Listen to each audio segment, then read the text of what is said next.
Sudah lebih dari 10 tahun program sekolah gratis di Sumatera Selatan. Namun, masih banyak sekolah yang melakukan pungutan biaya.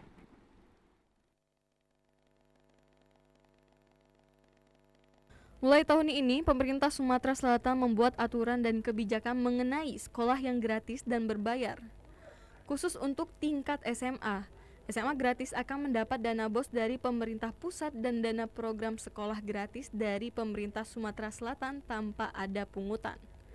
Sedangkan SMA berbayar akan mendapat dana BOS atau pungutan dari orang tua peserta didik dan tidak mendapat dana PSG.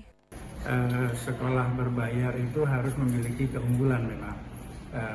Regulasi yang ada memungkinkan mereka untuk melakukan pungutan, tapi tidak boleh atas nama komite sekolah. Kalau sekolah itu melaksanakan pungutan dilakukan oleh atas nama komite sekolah, itu menjadi pelanggaran.